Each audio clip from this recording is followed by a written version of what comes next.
Ask the average Westerner what he knows about the Philippines and the reply will likely touch on Imelda Marcos's shoe collection, or Manny Pacquiao's knockout record, or the Bhutan Death March, or other things that don't necessarily scream paradise. For this, I am grateful. Parking down toward El Nido, 260 air miles southwest of Manila, I gaze upon spectrums of seawater rarely observed in nature. Scope mouthwash deepening to edge-shaped shell and, in my experience, never before observed without American accents and steel drum tunes ringing in my ears.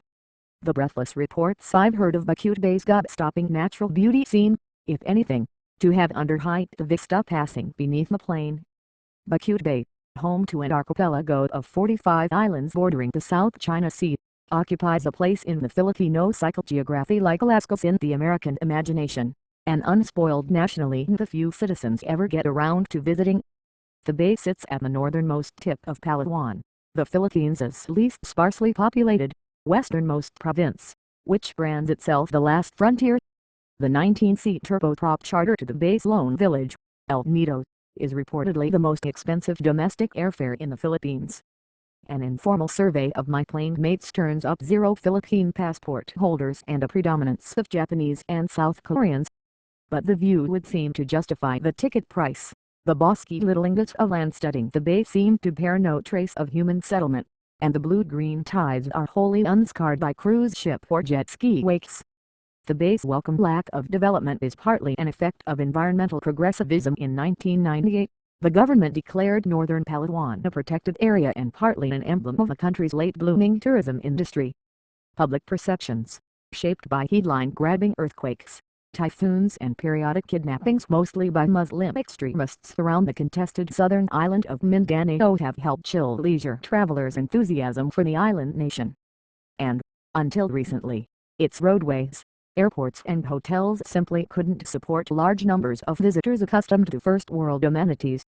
But in the hopes of winning a wedge of a market long dominated by Thailand and Bali, the Philippines has committed unprecedented sums to its infrastructure budgets, $9.6 billion in 2013, and undertaken an ambitious media campaign to help assuage its image problem. The efforts appear to be bearing fruit. Fueled in part by the growing tourism industry, the nation's GDP swelled by 7.1% in the third quarter of last year, Asia's second fastest growth rate, bested only by China. There is no better time to be in the Philippines than now, says Robbie Antonio, managing director of Century Properties, a Manila real estate firm whose array of luxury construction projects includes Trump Tower, Makati City. In our industry, demand for real estate has never been higher. In 2012, the Philippines received 4.3 million foreign visitors, more than twice its intake of travelers just a decade ago, inspiring a rash of media speculation that the nation's beach towns may soon go the way of Acapulco. In places like the Philippine island of Boracay, the transformation is well underway, so I head first to Bacute Bay, to check out a diminishing rarity, a self-proclaimed tropical paradise that contains no go-kart tracks or daiquiri stands or much of anything but wild animals, water and sand. As I climb off the boat, the pair of long-tailed macaques, whom I assume are on the payroll, drove the cliff face, sampling white flowers. If, like me, you are not categorically keen on Southeast Asian beach resorts, it is probably because you have been to Thailand's Pha Quay or Krabi, where you've sat on heel-hammered sands drinking a warm gin and tonic from a littoral bucket, wishing you discovered the place before the invention of fire spinning, Katy Perry and laser shows. But the Lajan Island Resort, where I fetch up after a 40-minute boat cruise, is not that sort of place. Situated on a remote and otherwise deserted island distinguished by Cirrus limestone cliffs, Lajan has 50 private rooms, including a crescent of 8 hip-roofed cottages poised on stilts in an oval of placid water that's the color of molten Coke bottles. Admission to this world of eco-friendly ease. The resort has its own desalination and power plants, and wastewater processing technology does come at a comparative premium. Cabanas here range from $400 to $650 per night, the relative fortune in a land where clean and comfortable beachfront accommodations abound at a tenth or so the price. As I climb off the boat, the pair of long-tailed macaques, whom I assume are on the payroll, drove the cliff face, sampling white flowers. In the perfect absence of thundering house music, the call of a lone, coarse-throated birds under like a foghorn. Under the unwalled reception pagoda, frozen towels and glasses of gelid melon puree are put into our hands. We are gently instructed to set our mobile devices to vibrate for the duration of our stay. We are shown the beach, the slate-tiled saltwater pool and the al-fresco cocktail shanty phenomena my fellow travelers quietly moan over and photograph with reverent diligence. The temptation is strong to take to a lounger and lapse into basking iguana consciousness. Instead, I submit to the activities director's recommendation to head out on a tour of Bacute Bay's astonishments. My guide, a friendly and knowledgeable young man named Angelo Costello, ferries me across the bay to a small lagoon, known locally as the Small Lagoon, which you get to by kayaking through a narrow fissure in a limestone breaker. Here, I swim through a canyon filled with green water of such violent luminosity that it's like breaststroking through a radioactive Midori cocktail. Green waverings play on the high gray stone. Plashings and gaspings of a sparse pack of astounded tourists echo off canyon walls. I suffer a vague despair that I am neither Brooke Shields nor 13 years old. Costello takes me snorkeling in a coral growth, going so far as to summon the crowd of gorgeous fish by chumming the water with hacked-up bits of less gorgeous ones. I see clownfish being gleefully tickled by anemones. I see schools of day-glow creatures that look like they were designed by Wes Anderson. I hear the snicky-snacky sound of coral breakfasting. He takes me spelunking through a Neolithic cave that is both prettier and tidier than my house. He brings me to the summit of a little mountain to take in a panorama of the bay and, with any luck, to spot some of Palawan's celebrity fauna: green sea turtles, dugongs, sharks, whale sharks and the world's most adorable ungulate, the Chihuahua-sized Philippine mouse deer. At this point, I'm so surfeited on natural spectacles, it's faintly disappointing not to see a troupe of all these things executing Busby Berkeley maneuvers for my personal delectation. Among Palawan's deep trove of wildlife, the most precious to the local economy, Costello explains, is the swiftlet, the small darting bird whose nests, built largely of its own spittle, are the essential ingredient in bird's nest soup. A swiftlet nest nido in Spanish, Hemcel nidos name sells for upward of 200 Philippine pesos per gram, $2,265 a pound. A few years back, Costello eked out a dangerous living retrieving the nests from crevices high in the cliff faces. So many of my friends died doing that kind of work, he says, explaining that nido hunters disdain safety harnesses. That's how it is with many Philippine people. They do what they have to live. But in the name of social and ecological responsibility, Lajan's resort manager tells me later, the El Nido resorts have made a point of hiring nido hunters away from the cliffs and into a career less hazardous for the swiftlets and for the hunters themselves. Late in the afternoon, I return to Lajan Island. I laze around my handsome cabin. I laze some more on my private bayside veranda, gnawing the mango of life-altering excellence. I watch silvery small fry dance and play across the water's surface. Then I reflect that they're not dancing and playing at all. The bigger fish is down there trying to murder them.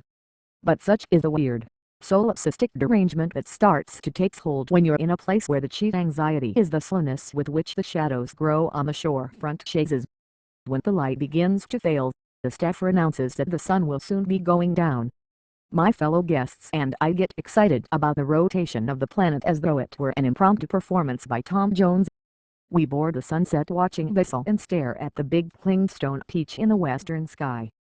The fiery lacuna the sun burns into my field of vision somehow feels like a valuable memento. Sumptuous though Lajan Island is, it seems a poor relation compared to Panguillashan, westward across the bay. After a fire razed the property a few years back, Panguillashan underwent the ground-up restoration, completed in October 2012. The result is a property nearly unsettling in its opulence. Accommodations at Panguillashan range from $800 per night for a beachfront cabana, to $3,300 per night for an 8-person suite of villas equipped with a private infinity pool. During my visit, the staff is still making refinements. One of these is a plan to query guests in advance as to their music and fragrance preferences, and moments before arrival, to flood the cabana with, for example, gardenia and Metallica. At sunset, I sit on a balcony with Panguillashan's manager, Lay Policarpio, dining on sea bass and foie gras whipped potatoes, watching the sun perform. I mentioned to Policarpio my strange new understanding of the Sun Soul, the product, Mr. Tom Jones. She nods. Yes, the Sun is a product, noting that the island's east-west orientation treats the guest to 2 solar recitals per day. The beach is a product, too. Then she frowns, looking down on the glowing strand. In her opinion, the product could be handsomer. Too many bits of shell and coral litter the sand. You could have it sipped, I suggest unseriously. We're going to try with rakes, but if the rakes don't do the trick, says Policarpio, she will have the beach sipped. If PACUID Bay feels like the Philippines' best kept travel secret, its worst kept secret is the island of Boracay, in the region of Visayas, a 40-minute flight south from Manila. Seen from above, such a profusion of windsurfers and parasails mob the limade-toned shallows that the island looks besieged by moths. The flower-like beaches of Boracay, a narrow augment of land a brief boat ride from the mainland town of Cataclan, have drawn throngs of foreigners since the 80s. Its years of hard use aren't difficult to detect. Not many acres of this 10-square-mile island remain unclaimed by hotels or houses and golf courses. The few remaining postage stamp-size wildernesses are staked with for sale signs. Boracay's main attraction is the White Beach, a 2.5-mile stretch of bright sand along the island's west coast. When I first arrived, I have some difficulty finding it. The beach, as it turns out, is hiding behind a long bulwark of commercial establishments, including but not limited to the Obama Grill slogan, "You want good food? Yes, we can." A shooter's bar inviting patrons to accept its still standing after 15 shots challenge, the Facebook resort, a shopping mall, and an uncountable number of t-shirt vendors, massage towels and diving tour agencies. Visiting Boracay after Palawan admittedly subjects the place to an unfair comparison. Still, I'm pleased that Palawan's infrared-protected status has prevented people from erecting shooter bars on the hawks-built turtles' nesting beds. Shouldering through the White Beach's Times Square density throngs, it's hard to greet happily those elements of tourist culture that have already dimmed the appeal of places like the Keep, pedicurists plucking at your sleeves, Russian tourists dancing Gangnam Style at a beachfront club, restaurants lit with so much neon they look like rides at the state fair, Wilford Brimley look-alikes dining wordlessly with young Filipinas whom one can only optimistically suppose are mail-order brides. According to press reports, the island is beginning to suffer serious ill effects of its own popularity. The relentless foot traffic notwithstanding, hotels and seawalls built too close to the beach are contributing to the quickening erosion of Boracay's beaches. In recent years, boat anchors and heedless divers have helped kill off much of the surrounding hard coral. Leakage from below-code septic systems has been known to taint the beach sands. Among Boracay's service sector workers, nervous rumors circulate that the environmental authorities plan to shutter the island for a season or two to let its ecosystem convalesce. Down by D Mall, the White Beach's retail epicenter, I paused to chat with boat tour operators Rene Planones and Reginald Bernardo, who fret that the island and their livelihood may fall victim to its own success. The development is a problem here in Boracay, Planones says. There are so many tourists, and so many hotels doing violations to the environment. How long will the tourists want to come here? We don't know. An official I queried at the Philippines Department of Tourism claimed not to have heard of any plans to close the island, but the rumor is regrettably familiar to Planones and Bernardo. Maybe it's going to happen, says Bernardo. But even the rest cure isn't likely to restore Boracay to its former preeminence, he says. Boracay used to be number 1, but now number 1 is Palawan. It's the best island because of the nature. Boracay cannot be Palawan. Fair enough. But even here on Boracay, I ask, is there maybe some place to, dodge the tourists and get off the beaten track? Planones muses, shakes his head. I don't know about something like that. But, the White Beach is not devoid of appeal. And at mealtimes, it's well worth wending your way to the fish market, or Talipapa, at the center of the labyrinth in D Mall. Here, for a modest sum, you can snag a fresh-caught fish or a still gesticulating crab, which you then take to one of the half-dozen or so cooking service restaurants surrounding the market. A capable chef will plane and cook your catch to order. Eating your weight at the Talipapa Plaza is a wise thing to do. One afternoon, I asked my guide, the young man named Yet, if he might help me track down some less tourist-friendly fare. He gives me an uncertain look. Have you eaten balut? Balut, for reasons that soon become clear, is a dish whose sale and consumption are forbidden on the White Beach. We head inland, and soon come across a plywood shelter full of local guys watching television, one of whom has a crate of it.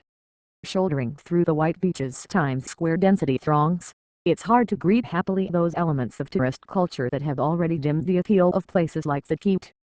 Balut is an unborn duckling scalded in its shell, apparently, before hatching. By way of instruction, Yet eats one first. He peels the shell, douses the occupant with vinegar and knocks it back, unchewed, like an oyster shot. My turn. The tittering mob gathers. I peel my end and see the beak, an eye and some matted black down. Steady on, down the hatch. Okay, a couple of problems. First of all, the notion of swallowing something with such an obvious face does not inspire my throat to open for business. Second, duckling seriously understates the creature's weight class. Lodged halfway down my gullet, the thing feels like a condor. The boa constrictor would have a hard time managing. About halfway past my tonsils, the bird makes a break for it and flies toward the light and into my palm. I give it an unceremonious burial behind the television shack. For the better part of a week, I will feel its ghost impressions on my uvula, but it's hard to regret any experience that gives a dozen rubbernecking strangers the gift of helpless, tearful laughter. My last full day on the island, I am still hung up on the idea of finding a spot less traveled by my fellow tourists. In my guidebook, I find mention of a local attraction that seems like it might be underrated: the Bat Cave near Iligan Beach, on Boracate's less populous eastern shore. Even Yet has never ventured there, which seems a good sign. He arranges for us to double, or, more accurately, triple helmetless on a stranger's wimpy-looking scooter. We rocket terrifyingly through traffic, swinging away from the hotel strip, through a simple village where the houses are sheet metal shelters. The paving peters out, and the road dead ends at a band of green ocean. Yet and I climb through a fence of rusted barbed wire, down to a beach of brilliant white, thrillingly free of humanity. At the north end, Yet finds a pair of barefoot kids in a cabin enclosed by a driftwood fence. They're maybe 8 and 10 years old, but they know about the Bat Cave and agree to take us there. They lead us up an eroded bank, past a couple of no trespassing signs, through a dense patch of woods to a forbidding hole in the ground. It is dusk, and my plan is to hang around by the mouth of the cave until the bats burst forth in the huge photogenic plume, but the children go in. I follow, down and down over guano slip rocks, the descent getting scarier and less hygienic by the instant. I try to tell the kids that I've gone deep enough, that really, I'm just waiting for the bats to fly out, you know, to perform, like Mr. Tom Jones. No, one of the boys says. What? They don't fly out at sunset? All bats fly out at sunset. No, he says cryptically. The unseen bats are shrieking, evidently enraged at the intrusion. They howl and wheel but stay hidden in the dark. The light at the cave's mouth begins to fail. My guide is right. These creatures, who've presumably been here since before the arrival of the first tourist boat, have no intention of putting on a show. I respectfully withdraw, climbing up into the twilight, down to the empty beach, where I wash my hands in the sea.